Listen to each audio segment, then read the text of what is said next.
एक महत्त्वाची बातमी ते बिराड मोर्चाने पुन्हा एकदा रास्ता रोको सुरू केलेला आणि दोन्ही बाजूची वाहतूक जी आहे ती 4 ते 5 किलोमीटर पर्यंत ठप्प झालेली आहे।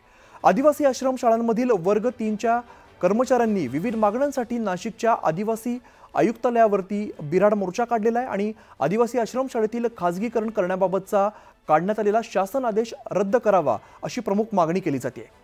बिराड मोर्चा नाशिकमधील आदिवासी आयुक्तालयांच्या दिशेने आता जात असताना नाशिकच्या ओझर 10 या मैल परिसरामध्ये आंदोलनकर्त्यांनी अचानक रास्ता रोको केला। त्यामुळे पोलीस यंत्रणेची धावपळ सध्या बघायला मिळते आणि या रस्ता रोकोमुळे नाशिक मुंबई महामार्ग जो आहे तो ठप्प झालेला आहे। लक्ष्मण घाटोळ आमचे प्रतिनिधी अधिकची माहिती देतात। लक्ष्मण, आपण बघतोय खरं तर रास्ता रोको करण्यात आलाय, वाहतूक सुद्धा ठप्प झाली आहे, काय नेमकं कारण आहे? अमित, नाशिकच्या आदिवासी आयुक्तालयावरती राज्यातल्या आदिवासी आश्रमशाळांमधील शिक्षकांनी हा बिराड मोर्चा काढलेला आहे। या सगळ्या आंदोलकांची मागणी आहे वर्ग 3 आणि वर्ग 2चे हे सर्व कर्मचारी आहे यांची मागणी आहे। शासनाने 2025 साली जो शासन आदेश काढलेला होता त्या शासन आदेशानुसार खासगीकरण करण्याचा हा निर्णय आहे।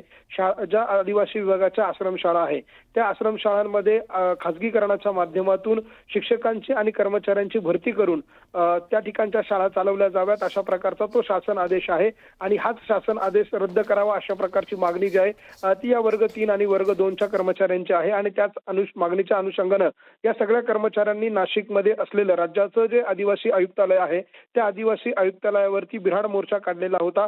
नाशिकच्या ओझर येथून या बिराड मोर्चाला सुरुवात झालेली होती।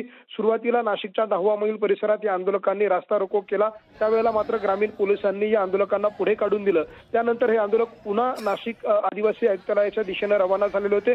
मात्र आता पुन्हा त्यांनी नाशिक शहराच्या हद्दीवरती नाशिकच्या आडगाव येथे असलेल्या टर्क टर्मिनल जवळ रास्ता रोको केलेला आहे। दोन्ही बाजूचा रस्ता या आंदोलकांनी अडवून धरलेला आहे आणि त्यामुळे नाशिक मुंबई महामार्गावरील दोन्ही बाजूची वाहतूक लक्ष्मण, त्यामुळे दोन्ही बाजूची वाहतूक जी ती पूर्णपणे ठप्प झाल्याचं दिसतंय। धन्यवाद या सगळ्या सविस्तर माहितीसाठी।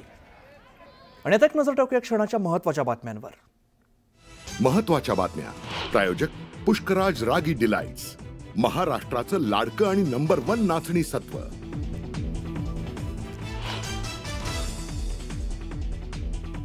सुधाकर बडगुजर यांच्या भाजप प्रवेशाला आमदार सीमा हिरेनकडून विरोध, सोशल मीडियावरती बडगुजरांच्या विरोधात टाकली पोस्ट।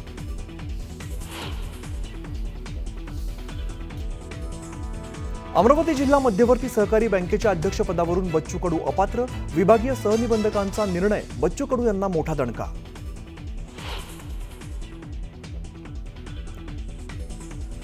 मावळमधील कुंडमळा पुलासाठी 8 कोटी मंजूर, मात्र तत्कालीन मंत्र्यांकडून 80,000च्या पत्रावर सही, संजय राऊतांचा रवींद्र चव्हाणांवरती आरोप। तर मावळ दुर्घटनेवर अजित पवार गप्प का, संजय राऊतांचा सवाल। मावळमधील कुंडमळा पूल दुर्घटनेचा फोटो, न्यूज 18 लोकमत चाहती, पूल कोसळल्याने झाला होता 4घांचा मृत्यू।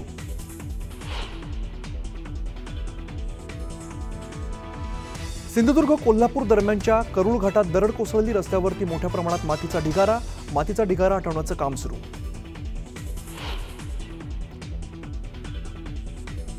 मुंबईत घाटकोपर वर्सोवा मार्गावर मेट्रोमध्ये तांत्रिक बिघाड, ओव्हरहेड वायरमध्ये बिघाड झाल्याने मेट्रोची वाहतूक विस्कळीत।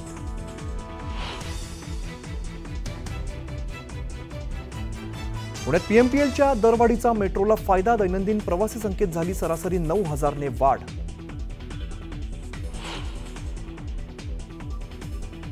धाराशिवमध्ये पतीकडून पत्नीसह 2 वर्षांच्या चिमुकल्याची हत्या, स्वतःचे जीवन संपवलं, ऑनलाईन गेममध्ये पैसे गेल्याने उचललं टोकाचं पाऊल। अहमदाबाद विमान दुर्घटनेतील विमानाचा व्हॉइस रेकॉर्डर सापडला, दुर्घटनास्थळावर सापडला व्हॉइस रेकॉर्डर, अपघात का झाला याचा खुलासा होण्याची शक्यता। सोनिया गांधींचे जावई रॉबर्ट वाड्रा यांना एनआयए कडून समन्स, 17 जूनला चौकशीसाठी हजर राहण्याचे आदेश।